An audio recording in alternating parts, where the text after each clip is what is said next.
우리는 지난 시간에 우리의 대제사장 되신 예수님께서는 우리의 연약함을 아시는 분이다라는 것을 우리가 살펴보았습니다. 지난 시간 본문이었던 히브리서 4장 14절로 16절 말씀에 보면, 그러나 우리에게는 하늘에 올라가신 위대한 대제사장이신 하나님의 아들 예수가 계십니다. 그러므로 우리의 신앙 고백을 굳게 지킵시다. 우리의 대제사장은 우리의 연약함을 동정하지 못하시는 분이 아닙니다. 그는 모든 점에서 우리와 마찬가지로 시험을 받으셨지만 죄는 없으십니다. 그러므로 우리는 담대하게 은혜의 보좌로 나아갑시다. 그리하여 우리가 자비를 받고 은혜를 입어서 제때에 주시는 도움을 받도록 합시다. 아멘. 히브리서의 주제에 대해서 제가 첫 시간에 이야기를 나눴었는데요. 히브리서의 주제는 한마디로 이야기하면 예수 그리스도의 뛰어나심에 대한 것이라고 우리가 이미 살펴봤습니다. 이 예수님의 뛰어나심을 우리가 1장부터 2장을 통과해서 3장, 4장 넘어오는 동안 이 히브리서의 수신자였던 히브리 민족들, 유대인들이죠. 그들에게 복음을 듣게 하기 위해서 그들이 뛰어나다라고 여겼었던 존재들, 천사가 등장했었고, 그리고 모세가 등장을 했었는데, 이 천사 모세와 비교를 하면서 예수님이 얼마나 뛰어나신 분인가에 대한 것들을 설명을 하고 있고요. 그리고 이제 오늘 이 5장 본문에서는 사람 대제사장, 이제 히브리 민족에게 있어서 대제사장은 굉장히 높은 종교 지도자이기 때문에 그 사람인 대제사장과 비교를 하면서 오늘 본문이 시작을 하고 있습니다. 1절부터 3절까지 말씀을 보니까요, 각 대제사장은 사람들 가운데서 뽑혀서 하나님과 관계되는 일에 임명받습니다. 그리하여 그는 사람들을 위하여 예물과 속죄의 희생 제사를 드립니다. 그는 자기도 연약함에 휘말려 있으므로 그릇된 길을 가는 무지한 사람들을 너그러이 대할 수 있습니다. 그는 백성을 위해서 속죄의 제사를 드려야 하는 것과 마찬가지로 그 연약함 때문에 자기 자신을 위해서도 드려야 하는 것입니다. 여기서 이제 대제사장이 사람들 가운데 선택됐다라는 얘기를 하고 있어요. 그러니까 이 말은 무슨 말이냐면, 한마디로 대제사장도 동일한 사람이다라는 것이죠. 그런데 그 대제사장, 사람인 그 대제사장도 그에게 주어진 대제사장 직분이 있기 때문에, 그 직분 때문에 그가 사람들을 위해서 예물도 드리고 속죄제도 드리는, 예배를 인도하는 그런 사람이다. 그런데 그가 완전할 수 없는 것은 그가 사람이기 때문이다 라는 얘기예요. 그러니까 자신이 대표자로 그러한 예배를 집도하지만 그 역시도 동일한 은혜를 구해야 하는 그런 존재이다 라는 것을 말하는 것이죠. 그러니까 이런 얘기가 우리에게 굳이 이렇게 부연될 필요가 있냐 생각하실 수 있지만, 우리 모두가 한번 좀 우리의 인식 속에서 생각을 해볼 때, 예를 들어서 어떤 평신도, 평신도라는 표현이 건강한 표현은 아니지만 이해를 돕기 위해서 어떤 평신도가 죄에 빠졌습니다. 그 동일한 죄를 목회자가 가지고 드러났어요. 그랬을 때 우리가 충격을 받는 것은 당연히 목회자가 그 동일한 죄를 지었을 때 더 큰 충격을 받죠. 왜냐하면 목회자에 대해서 뭔가 특별한 인식을 우리가 갖고 있기 때문에. 그런데 목회자도 동일한 사람이기 때문에 연약한 허물과 죄 가운데 자유로울 수 없는 존재이거든요. 앞에서 말씀을 전하고 있는 저도 여러분들에게 이 목사라는 직분 때문에 말씀을 전하고 가르치고 있지만, 저 역시도 동등하게 하나님 앞에서 예수 그리스도의 그 속죄의 은혜가 없으면 아무런 소망이 없는 자라는 거예요. 그런 인식이 우리 가운데도 있는데, 하물며 이 유대 민족에게 있어서 대제사장이라는 위치는 거의 하나님과 직결된 그런 통로된 관계인데, 그런 사람들을 가르쳐서 항상 생각하는 그들의 인식을 깨트리게 하기 위해서 예수님이 모세 천사 수준에 못 미치시는 그런 분이 아니십니다. 예수님은 대제사장이 못 미치시는 그런 분이 아니십니다. 예수님은 어떤 분이시냐면요 하면서 먼저 그 얘기를 하기 전에 대제사장도 그냥 동일한 인간일 뿐이다를 설명하고 있는 거예요. 그리고 이제 이어지는 이야기들을 통해서 예수님이야말로 참되시고 완전하신 대제사장이시며, 이러한 사실 때문에 이 사실을 믿는 모든 사람들이 하나님의 보좌 앞에 담대히 나아갈 수 있는 자격을 얻는 것입니다 라는 설명을 이제 이후에 하게 되는 것입니다. 그 설명들이 이제 4절부터 쭉 나오는데요, 우리 4절로 6절 좀 한 목소리로 같이 한번 읽어보도록 하겠습니다. 시작. 누구든지 이 영예는 자기 스스로 얻는 것이 아니라 아론과 같이 하나님의 부르심을 받아서 얻는 것입니다. 이와 같이 그리스도께서도 자기 자신을 스스로 높여서 대제사장이 되는 영광을 차지하신 것이 아니라 그에게 너는 내 아들이다, 오늘 내가 너를 낳았다 하고 말씀하신 분이 그렇게 하신 것입니다. 또 다른 곳에서 너는 멜기세덱의 계통을 따라 임명받은 영원한 제사장이다 하고 말씀하셨습니다. 아멘. 예수님께서 사람이 아니시죠. 예수님은 하나님이세요. 하나님의 아들 이렇게 표현을 했지만 우리가 이 개념에 대해서 이해하기 쉽게 설명했었던 적이 있어요. 사람에게 태어난 존재는 사람인 것처럼 하나님의 독생자이신 분이 당연히 하나님이신 것은 지극히 당연한 거라는 거예요. 그러니까 우리가 예수님을 생각할 때 자꾸만 인간의 몸으로 오신 예수 그리스도를 생각하다 보면 그분의 완전하신 신성, 하나님이신다는 것을 우리가 잊어버릴 때가 많죠. 근데 그 하나님이신 예수님이 죄인된 인간을 대신해서 십자가에서 죽으심 때문에 하나님과 우리 사이에 화평을 이루셨다는 거예요. 아멘. 우리의 힘과 능력으로는 결코 이룰 수 없는, 우리가 오늘 찬양으로 고백했었던 것처럼 우리로서는 결코 이룰 수 없는 일들을 하나님이신 그분의 조치로 말미암아, 그분의 죽으심으로 말미암아, 그분의 대속으로 말미암아 우리가 하나님께로 나아갈 수 있는 큰 은혜를 입었다라는 거예요. 이건 너무나 정말 놀라운 일이죠. 하나님의 아들이신 예수님과 인간 대제사장과의 비교 속에서 뭐가 다른 것인지를 먼저 강조한 후에 그 다음에 더 놀라운 것, 그런 하나님이신 구별된 예수님께서 인간과 같이 되어주신 것이 있습니다 라고 하면서 이야기를 하고 있어요. 뭐냐면 사람 중에서 대제사장이 세워졌던 것처럼 예수님 또한 완전한 대제사장으로 세워지셨다라는 것을 얘기하고 있어요.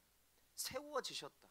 하나님이신 예수님이 영원한 대제사장으로 세워지셨다라고 이야기를 하고 있어요. 그게 같은 의미로 쓰여졌다는 거예요. 근데 사람 대제사장을 세울 때 사람들이 세우는데 예수님을 영원한 대제사장으로 누가 세우시냐? 누가 세우시겠어요? 예, 성부 하나님께서 세우신다는 거죠. 근데 아들 예수 그리스도 동일한 하나님이신데도 불구하고 스스로 존귀와 영광을 취하지 아니하시고 오늘 말씀해 보니까 그에게 너는 내 아들이다, 오늘 내가 너를 낳았다 하고 말씀하신 분, 즉 성부 하나님께서 예수님을 세우셨다라고 성경은 말합니다.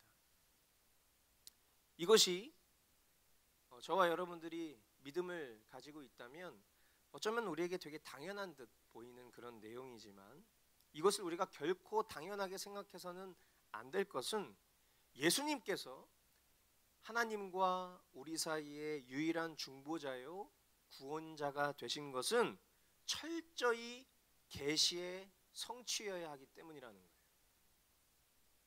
이해가 되십니까?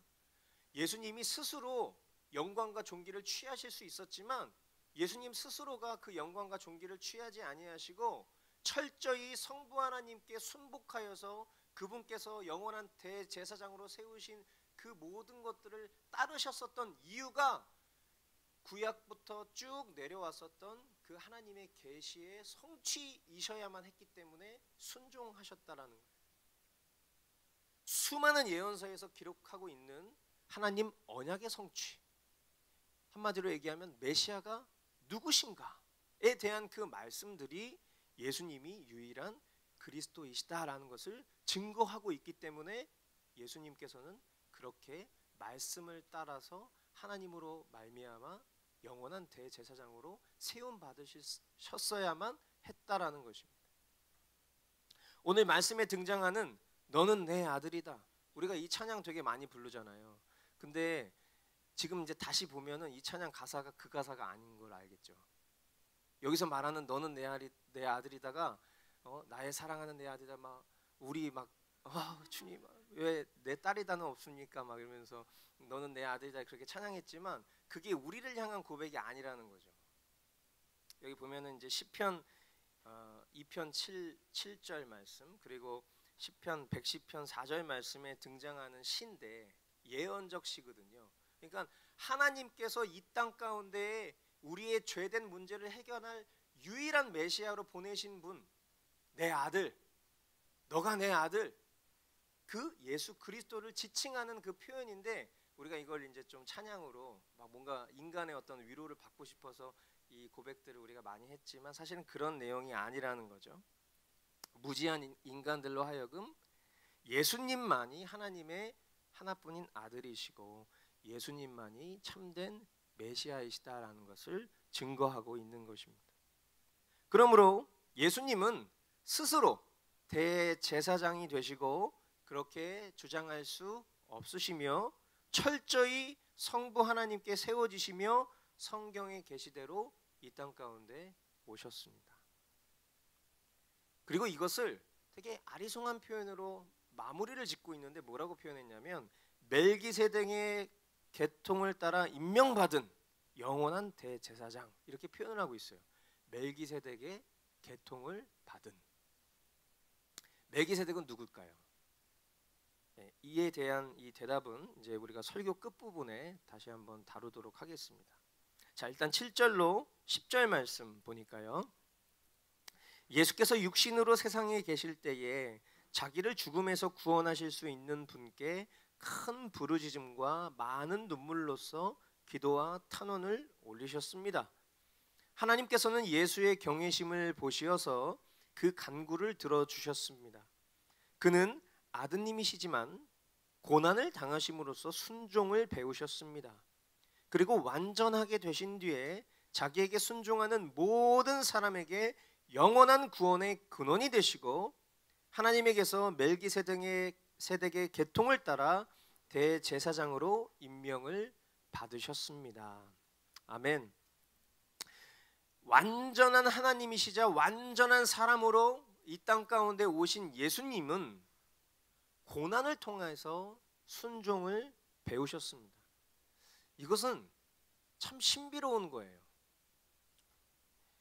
하나님께서 고난을 받으실 수 있는가? 여러분 한번 생각을 해보십시오. 하나님께서 고난을 받으실 수 있습니까?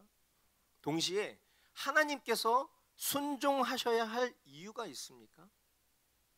인간은 고난을 받을 수 있어요. 인간은 순종을 해야만 하는 이유들이 많습니다. 그런데 하나님께서 고난을 받으실 수 있는가? 하나님께서 순종하셔야 할 이유가 있는가? 여기서 등장하는 두 단어, 고난이라는 단어와 순종이라는 단어는요, 하나님께 속한 단어가 아니에요. 이것은 철저히 인간적인 단어입니다. 창조주 되신 하나님께 고난이 있을 수 있습니까? 하나님이 모든 걸 만드셨단 말이에요. 만드신 분이 고난을 만들어서 스스로 고난을 받으신다? 그럴 수가 없는 거라는 거예요. 전능자 되신 하나님께 순종이 있을 수 있을까요? 전능자, 모든 것을 다 가능케 하실 수 있는 분이 굳이 어떤 무언가에 순종을 해야 될 이유가 있냐고. 그런데 이 일을 왜 하셨습니까? 하나님이 왜 고난을 받으셔야 되죠? 하나님이 왜 순종을 하셔야 되죠? 그 분명한 이유가 하나 있어요. 그 이유가 바로 나 때문이라는 거예요. 나 때문. 저와 여러분 때문이라는 거예요. 존재적 죄인, 본질상 진노의 자식, 어둠의 자녀라고 불리울 수밖에 없었던, 영원히 죽을 수밖에 없었던 우리를, 나를 구원하시기 위해서 내가 져야 할, 사실 그 고난의 짐은 내가 져야 되는 것인데, 왜? 내 죄에 대한 그 책임으로 내가 져야 할 고난인데, 그 고난을 하나님이신 예수님이 대신 짊어지셔야 했었고, 그 앞에 제발 우리를 살려주십시오, 제발 나를 살려주십시오, 제발 주님의 뜻을 따라 살아갈 수 있도록 인도해 주십시오, 순종할 수 있도록 도와주십시오 라고 그렇게 무릎을 꿇어야만 했던 나 대신 예수님께서 거룩하신 하나님 뜻 앞에 인간의 몸으로 오셔서 죽으시기까지 순종하셔서 나를 향한 그 대속의 사역이 멈추지 않을 수 있었던 거예요. 예수님이 얼마든지 예수님 스스로의 자아를 주장하실 수 있었겠죠. 내가 왜 고난을 받아야 됩니까? 내가 왜 순종해야 됩니까? 우리가 예수님과의 인격적인 교통이라는 표현을 쓰잖아요. 그 말은 예수님도 하나님이시지만, 신격을 갖고 계신 분이지만 우리와 같은 마음을 체휼해 주실 수 있다는 의미에서 우리가 인격이라는 표현을 예수님께도 쓰는데, 우리가 그 예수님과의 인격적인 교통을 생각해 볼 때 예수님이 합리적인 사고를 하실 수 없는 분일까? 예수님이야말로 합리적인 사고를 하실 수 있는 분 아니겠어요? 그럼 예수님이, 아니 아버지, 물론 이 삼위일체의 그 동등한 위격과 그 신비함을 우리가 차치하고 우리가 그냥 인격적으로 생각해 봤을 때 그 성자 예수님이 성부 하나님께, 아니 제가 왜 굳이 이 인간들 때문에, 이 버러지 같은 인간들 때문에 제가 고난을 받아야 돼요? 제가 왜 순종을 받아야 돼요? 아버지, 그냥 우리 그냥 싹 다 갈아엎고 새로운 피조물을 만드십시다, 이렇게 주장하실 수 있단 말이에요, 인격체라면. 근데 그 일을 하지 않으셨다는 거예요. 그리고 오늘도 그것을 포기하지 않으셨기 때문에 우리를 향한 그 하나님의 구원의 사역이 지금도 계속 이루어지고 있다는 거예요. 할렐루야. 그렇기 때문에 이 사실이, 이 예수님께서 받으신 고난과 순종이 믿어지신다면, 여기에 말씀에 이렇게 표현하고 있죠. 자기에게 순종하는 모든 사람에게 영원한 구원의 근원이 되시고, 이 말씀대로 구원받은 사람이라는 거예요. 우리가 이것을 믿을 수 있다면, 정말 예수님이 이 일들을 나를 위해서 하신 일이라는 것을 믿고 있다면, 이 말씀대로 내가 구원을 받은 사람이고, 동시에 예수님의 순종처럼 내가 완전하지는 않지만 오늘이라는 하나님이 주신 기회에 더욱 두렵고 떨리는 마음으로 구원을 이루는 순종의 삶을 살아야 한다라는 것입니다. 아멘. 네. 여러분, 이것이 정말 아멘 되어지셔야 돼요. 하나님께서 우리를 위해서 행하신 이 모든 조치와 그 모든 일을 고난과 순종으로 완성시키신 그 예수님이 정말 나의 생명의 구원자이심을 믿으신다면, 오늘 우리에게 주어진 이 생명과 이 호흡 가운데에서 우리가 해야 될 일은 그 하나님의 뜻 앞에 순종하는 것입니다. 아멘. 예. 예수님이 왜 순종을 하셔야 되냐고요? 예수님이 왜 고난을 받으셔야 되냐? 예수님은 마땅히 그렇게 고난을 받으시고 순종하셔야 될 분이 아니에요. 근데 오늘도 우리가 불순종을 선택하고 있다면 그것은 예수님을 또다시 십자가에 못 박는 일이다. 마틴 로이드 존스가 그런 표현을 썼죠. 자, 여기서 또다시 등장하는 멜기세덱이 나옵니다. 멜기세덱은 누구입니까? 11절. 이것도 굉장히 저는 웃겼어요. 이거 되게 약간 코미디스러운 거거든요. 11절에 뭐라고 얘기했냐면, 멜기세덱에 관하여는 할 말이 많이 있지만 여러분의 귀가 둔해진 까닭에 설명하기 어렵습니다. 이거 우리식으로 표현하면 뭐냐면, 넌 설명해줘도 몰라.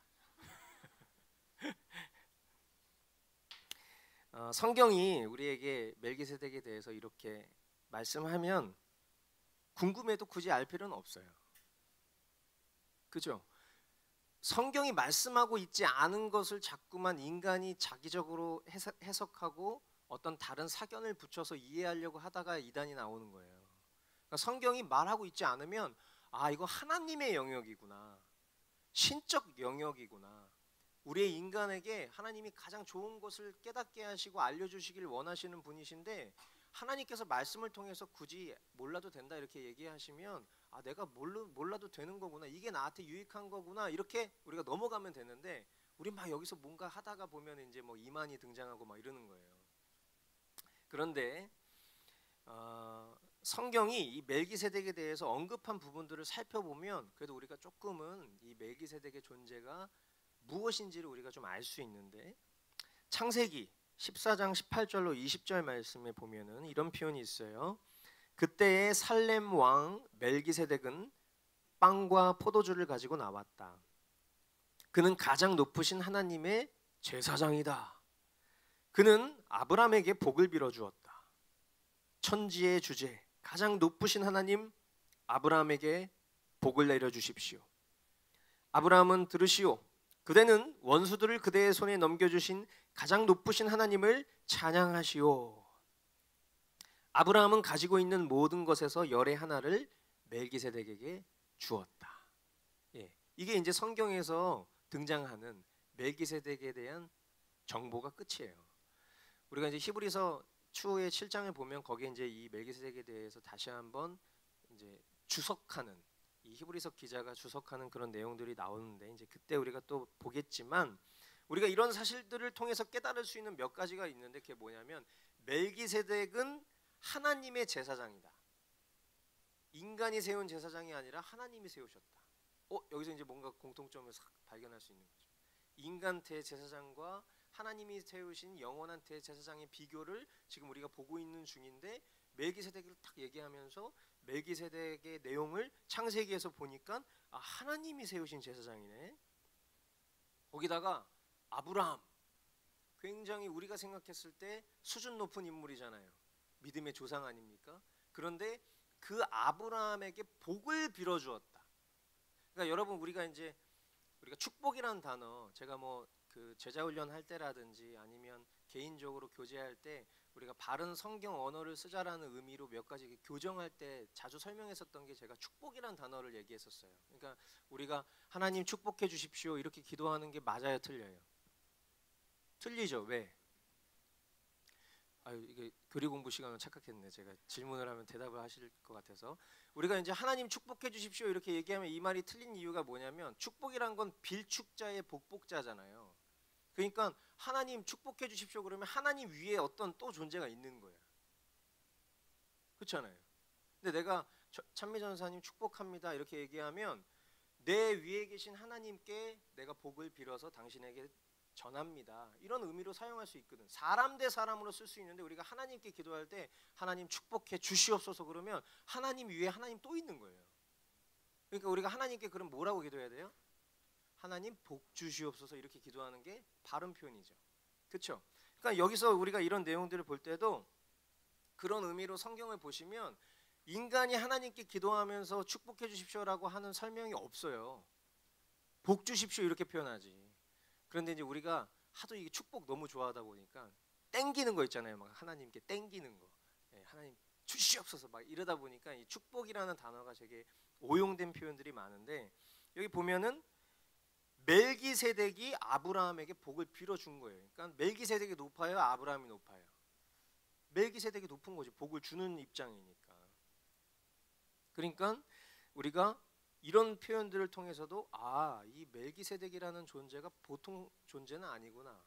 또 더 나아가서 아브라함이 그의 11조를 바쳤어, 멜기세덱에게. 이런 모습들을 봤을 때 우리가 이제 오랜 세월들을 통해서 많은 신학자들이 멜기세덱에 대해서 이렇게 연구해 왔지만 그가 존재하지 않는 인물이다 이렇게 단정 짓는 경우들도 있었고, 어떤 신화적 인물이다 이렇게 설명하는 경우들도 참 많았어요. 그러니까 이 표현이 신화적 인물이다라고 표현하는 것이 틀렸다라고 말할 수는 없는 거예요. 왜냐하면 멜기세덱에 대해서 우리가 정확하게 알 수 없는 것이라고 이미 성경이 얘기했기 때문에. 얼핏 보면 신화적 인물 같기도 해요. 근데 살렘 왕 이렇게 표현한 걸 봐서 뭔가 실제로 존재했었던 인물 같기도 하고 말이죠. 근데 확실한 건 뭐냐? 확실한 거, 우리가 이 말씀을 통해서 취해야 될 게 뭐냐? 그는 족보 없는 제사장이라는 거예요. 하나님이 세우신 제사장. 인간 대제사장들은 족보가 있잖아요. 이 아론의 줄기에서부터 쫙 나오는, 그 히브리 민족들은 족보를 되게 중요하고 생각한단 말이에요. 그러니까 오늘 본문 4절에도 표현한 것처럼 아론으로부터 내려온 족보에 대한 표현, 이거 굉장히 혈통이거든요. 아, 제가 뭐 무슨 가문 몇 대손 뭐 우리가 그런 거 표현하는 것이 되게 뭐 지금 시대는 그러진 않지만 왕가의 혈통에 있어서, 이 대제사장의 혈통에 있어서 이거 굉장히 중요한 건데, 여기서 얘기하고 있는 것은 혈통이 없다, 족보가 없어, 하나님이 세우셨어, 매우 신령한 존재다. 그렇기 때문에 히브리서 기자는 다른 종류의 대제사장을 강조하면서 아론이나 레위 계통이 아닌 영원한 대제사장 계통인 지극히 높은 대제사장 멜기세덱을 바로 예수님의 계통으로 표현을 하고 있는 거예요. 그렇기 때문에 우리가 추정할 수 있는 멜기세덱의 결론은 뭐 이 정도, 하나님께서 구약에 숨겨 놓으신 예수님의 모형과도 같은 존재, 이렇게 우리가 이해하면 가장 성경에서 벗어나지 않고 우리가 이해할 수 있는 결론이라고 볼 수 있죠. 뭐 이보다 더 심오한 하나님의 뜻이 분명히 있을 거예요. 그런데 그것을 깨달으려면, 우리의 신앙이 성숙되면 깨달을 수 있다라고 성경이 말하고 있는 거예요. 그러니까 우리 수준에서, 이 정도 수준에서 몇 가지 하나님께서 단서로 내놓으신 것을 통해서, 아, 멜기세덱은 예수 그리스도의 모형과도 같은 분이었구나. 그러나 우리의 신앙이 성숙하면 하나님께서 더 큰 의미를 깨닫게 해주시겠지, 그렇게 사모하면서 우리가 말씀을 보면 되겠습니다. 근데 이 내용의 연장에서 이 멜기세덱에 대해 우리가 이해하는 것, 오늘 본문이 말씀하는 더 중요한 관점이 있어요. 그게 뭐냐면 12절로 14절 말씀인데요. 시간으로 보면 여러분은 이미 교사가 되었어야 할 터인데 다시금 하나님의 말씀의 초보적 원리를 남들에게서 배워야 할 처지에 놓여 있습니다. 여러분은 단단한 음식물이 아니라 젖을 필요로 하는 사람이 되었습니다. 젖을 먹고서 사는 이는 아직 어린아이이므로 올바른 가르침에 익숙하지 못합니다. 그러나 단단한 음식물은 장성한 사람들의 것입니다. 그들은 경험으로 선과 악을 분별하는 세련된 지각을 가지고 있는 사람들입니다. 이 서신서의 수신자가 히브리 민족이잖아요. 그죠? 히브리 민족이 가장 먼저 믿은 민족이잖아요. 우리가 보편적으로 생각해 봤을 때 상식적으로 오래 믿었으니까 영적으로 성장해서 신앙이 부족한 이들을 가르쳐줘야 할 위치에 있어야 할 것이라고 마땅히 우리가 그렇게 생각할 수 있죠. 그런데 오히려 신앙이 퇴보하여서 마치 어린아이처럼 젖이 필요한 초보 단계에 머물러 있다라고 말합니다. 오래 신앙했지만 단계는 초보 단계인 이들에게 멜기세덱이 뭐 중요해요? 그죠? 지금 초보 단계에 있는 사람들한테 멜기세덱 설명할 이유가 뭐가 있어요? 이제 막 신앙생활 시작해서 새신자반 듣고 있는 이들에게 성경의 상세한 강해나 교리 공부가 합당하겠습니까? 그렇지가 않다라는 거예요. 앞서 히브리 기자가 멜기세덱에 관하여는 여러분의 귀가 둔하여 설명할 것이 없다 말하는 것이 과언이 아닌 것이죠. 그냥 멜기세덱 얘기 딱 하면은, 야, 예수님 뛰어나신 분이구나, 예수님 그 누구와도 비교할 수 없는 그런 유일하신 하나님의 아들이시구나, 딱 와야 되는데, 멜기세덱이 단어 한 마디만 딱 하면, 근데 멜기세덱 딱 얘기하고 싶은데 멜기세덱 얘기하기가 어려우니까 앞에서 그렇게 얘기한 거예요. 장황하게. 멜기세덱 딱 이러면 딱 이렇게 딱 돼야 되는데 그게 안 되는 거죠. 오래 믿었는데 여전히 어린아이와 같은 믿음을 갖고 있다.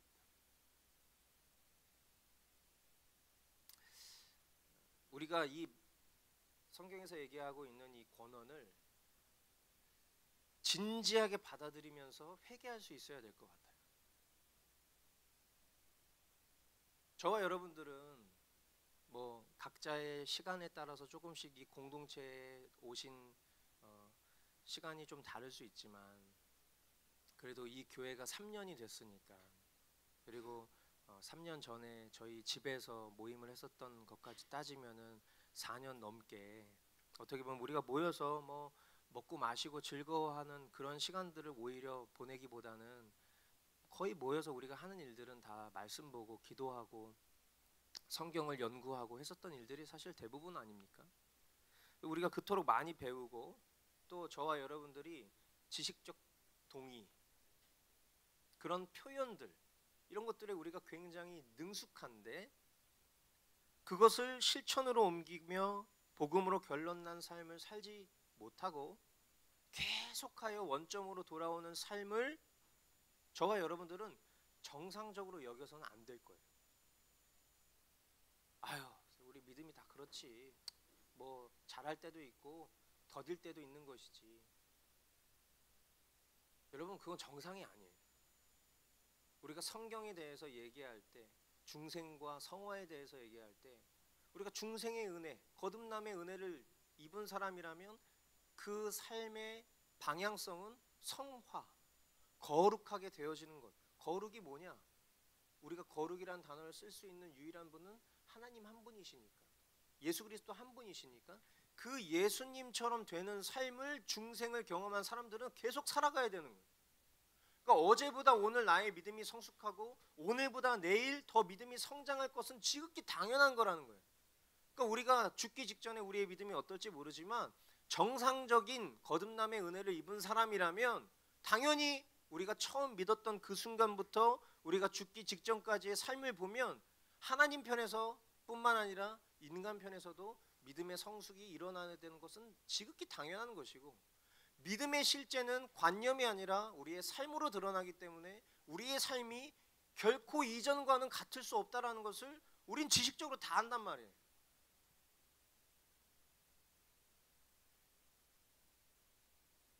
근데 아무런 변화가 없이 그냥 정신통일에 되게 능통해진 거죠. 뭔가 딱 정신통일 잘해. 그러니까 자기 기만을 되게 잘하는 스킬이 늘어난 거예요. 그러니까 바뀐 거 아무것도 없는데 난 지금 잘하고 있어. 잘하고 있어가 아니라 잘하고 있어. 뭔가 이렇게 성장하고 있는 것으로 착각한다는 거예요. 머물러 있는데. 여러분, 맞아요. 퇴보라는 단어는 우리에게 쓸 수 없는 단어 맞아요. 그런데 영적으로 머물러 있는 게 퇴보의 상태인 거예요. 왜냐하면 우리의 지극히 당연한 것은 성숙이니까. 근데 성숙하지 못하고 머물러 있으면 그건 퇴보인 거야, 퇴보. 우리가 이것을 잘 기억해야 돼. 말씀 앞에 왜 안 나옵니까? 여러분, 여러분 지금 책망하는 건 아니에요, 제가. 근데 전 좀 답답해. 왜 말씀 앞에 나올지 않으려고 그래요? 우리 공동체 정도면 말씀 꽤 잘 보는 공동체라고 우리가 생각하는 거, 그거 빨리 버려야 돼.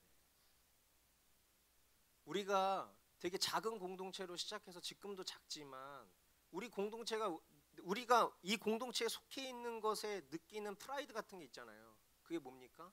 그냥 그럼에도 불구하고 우리는 말씀 붙잡고 사는 공동체야. 그럼에도 불구하고 복음의 증인으로 살기를 결단하는 공동체야. 십자가 복음 앞에 선 사람들이야. 이게 이제 우리가 갖는 인간적 프라이드가 아니라 겸손하게 그래도 하나님 앞에, 하나님 제가 이런 갈망을 갖고 이런 방향성을 갖고 살기를 원합니다라는 사람들이 모여있단 말이에요. 주일날 예배 끝나고 어디 호프집 가서 술 마시는 그런 사람들은 아니잖아요. 먹고 사는 문제 때문에 거기에 함몰돼서 그게 하나님이 주신 복이야라고 추구하는 그런 기복주의자들도 아니잖아요. 근데 말씀 안 보면 똑같은 거 아닙니까? 다 알아요, 지식적으로. 근데 말씀을 안 본다고. 말씀을 안 보면 아무런 애씀과 애통이 나에게 없으면 그거 영적으로 퇴보하는 겁니다. 물론 이 퇴보라는 것을 구원의 문제와 결부시키고 싶진 않아요. 왜냐하면 우리가 믿고 배운 바대로 우리의 구원의 문제는 나의 열심과 나의 최선으로 이루어지는 것이 아니라 하나님께서 전적인 은혜를 주셔서 우리 마음 가운데 하나님의 소원을 불어넣어 주셔서, 말씀을 사실 보는 것도 하나님께서 내 마음 가운데 소원을 불어넣어 주셔서 거기에 감동에 힘입어서 내가 말씀 앞에 나아가는 것, 그것이 정상적인 거지만 그 속에서 우리가 선용해야 될 의지들이 있는데 그걸 쓰지 않는다니까. 그럼 그게 하나님 편에선 불순종이 되는 거예요. 그래서 책임이 하나님께 있는 게 아니라 나에게 있는 거라고. 하나님이 마음에 감동 주시면 제가 기꺼이 하겠습니다. 이미 주셨을걸. 여러 번, 수십 번, 수백 번, 수천 번. 적어도 제가 여러분들과 함께 나누었었던 그 선언과 그 호소대로라면 우리 공동체의 약 60%가 말씀과 기도를 합니다. 60%면 잘하는 거죠, 상대적으로. 나머지 40%는 어떻게 살 거예요? 여기서 말하는 40%가 말씀을 아예 안 보는 사람들 말하는 게 아니에요. 우리의 삶을 보면 볼 때도 있고 안 볼 때도 있고, 볼 때도 있고 안 볼 때도 있잖아요. 안 볼 때는 어떻게 사는 거예요? 제가 강단 앞에서 이런 얘기한 적 별로 없는 것 같아요. 근데 저는 조금 위기의식을 많이 느꼈어요. 이거 인지한 게 몇 개월 됐어요. 야, 우리 이렇게 가다가 타성해졌겠다. 뭔가 되게 우리가 신앙적인 하이 퀄리티에 속해 있다라고 착각하면 절대 안 돼요. 물론 우리 자신의 비참함을 바라보는 것 너무 감사한 일이에요. 근데 비참함 가운데 머물러 있는 것도 잘하는 일이 아니라니까. 왜 주님이 우리에게 주신 은혜의 방편이 있는데 왜 그 은혜의 방편을 활용하지 못하냐고. 너무 안타까운 일.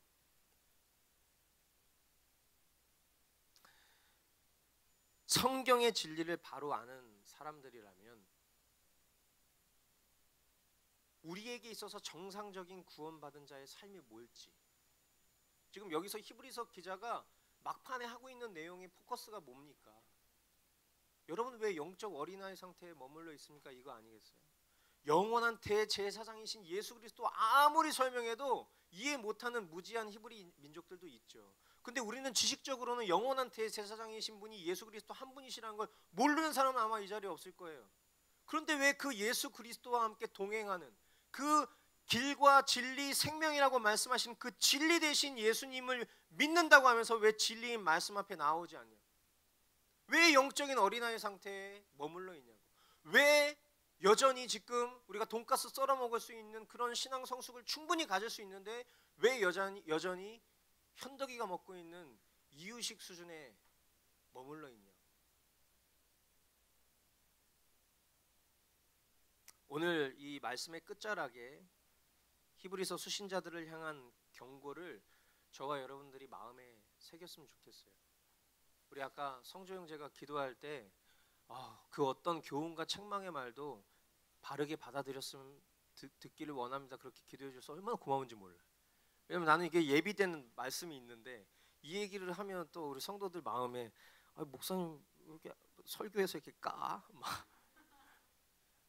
까는 게 아니라 마음이 또 약하네 내가.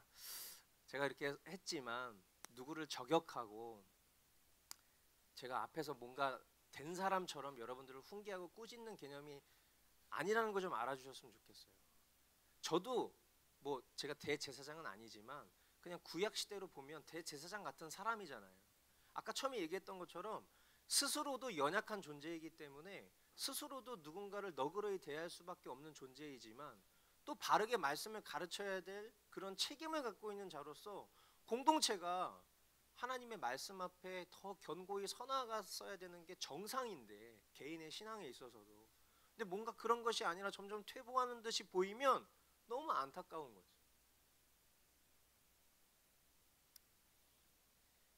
기억하십시오. 위대한 대제사장이신 예수 그리스도께서 저와 여러분들을 위해서 행하신 그 고난과 순종, 그 위대한 성취를 우린 붙잡아야 돼요. 왜 예수님이 고난을 받으셔야 되는가? 왜 예수님이 순종하셔야 되는가? 하나님인데. 그렇게 오늘도 두렵고 떨리는 마음으로 우리의 구원을 이루어가기에 쉼 없는 그런 저와 여러분들 다 되실 수 있기를 주님의 이름으로 축원드립니다. 아멘. 기도하겠습니다.